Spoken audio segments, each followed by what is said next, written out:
Hey Leader Tribers, Dr. Robster here. Hey, as you know, the last couple of weeks we're over at the Harvest Farm. It's a farm co-op shareable thing by our house.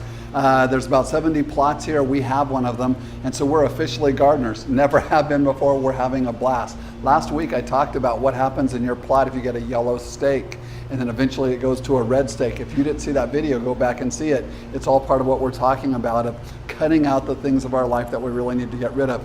In that book, I talked about the yellow stake, in that video last week, I talked about the yellow stake and the red stake, and I told you that they've got rules here at Harvest Farm. And as a result of those rules, that keeps everybody heading the right direction. So often we think rules or policies are bad things. They're not.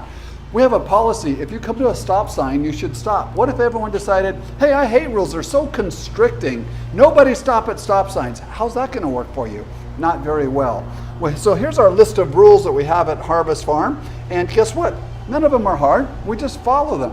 But what I want to do today is take you into the inner sanctum. Now, what do I mean by that? If you have a plot here at Harvest Farm and you're in good standing and you're doing your gardening, then here we have a little combination. And when you know the secret combination, you go in here and you can get the key. And once you get the key, you can get into the tool shed here. Actually, I'll just leave that in there for now. And in here, this is where the magic happens. Why would I say this is where the magic happens? Well, come on in, I'll show you. Over here on this side, we have all kinds of, this is, if you have fungus growing on some of your plants, you'd hit it up with some of this stuff. If you've got some fire ants, no problem, they've got that white stuff down there. You know what? I'm sorry I'm not sophisticated. I'm going to call it that white stuff. I'm sure it has a really good name, and the people who are gardeners are going like, come on, dude. I don't know the names, but I know what to do. They have all the hand tools here. You've got gloves. You've got lopping shears. You've got things to do the pruning. Every tool that you could imagine is over here. This is all part of the garden itself. If you belong to this, then you have all the tools and all the resources that you need. Here's one of the things I want to talk about today. What is it in your life right now that if you're going to go on, if you're going to prune out the things that you need to, if you're going to get rid of the yellow stakes in your life, if you're going to give yourself a new start, what are the tools that you need to move forward? Well, sometimes we don't do that. We don't make we don't go after the resources that are available to us. Now, what kind of people really don't go after the resources? First kind, ready? Somebody with a high pain threshold. It's just kind of like, no, I can do this, I'll be fine. Second, somebody who's like, well, I want to do this myself and I can do it on my own. I don't need anybody to help me. Third kind of person who does it, well, I don't know who to ask. I don't know where to start. Well, thankfully for all of us, we all have this new best friend called Google, so you can get a lot of the information you need online. Did you know that you can be discipled, that you can be mentored, that you can be helped by some of the greatest people in the world? Think about this. If you wanted John Maxwell to personally mentor you, you could do that for virtually no cost. Well, what would you do? First, read his book. Second, go on to YouTube videos. Third, some situation that you're in, put that into Google and then put John Maxwell and see that's something that comes up. You can get access his writing. You can join his mentoring club for a low monthly cost and get mentoring calls with him every month. It is really not that hard to be mentored by anyone in the world today and access the resources that are available to you. Yet some people just don't do that. And as a result, their life kind of stays the same. Here's what I want you to encourage you to do this week. Ask yourself, what is it that I really need?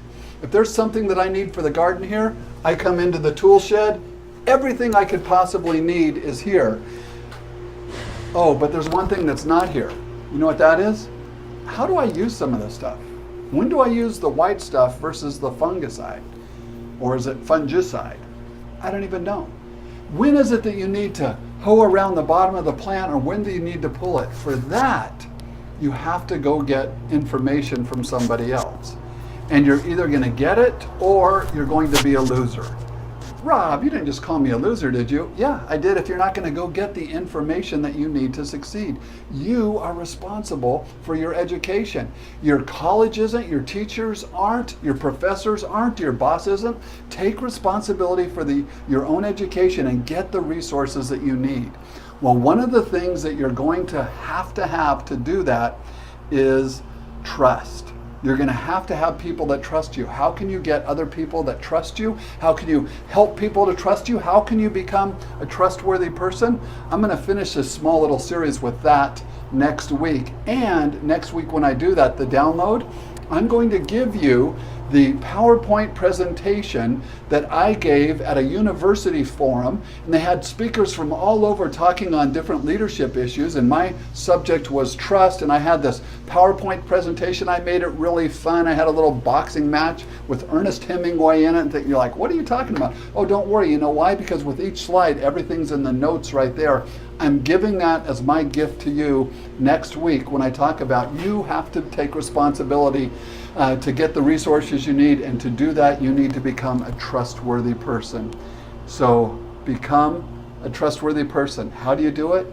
We're going to talk about that next week. Hey, Dr. Robster here. I hope you're enjoying this little series. I hope you're having an awesome week yourself. Cut out the things that need to go and replant in your life those things that are going to get you right to the top. Have a great week.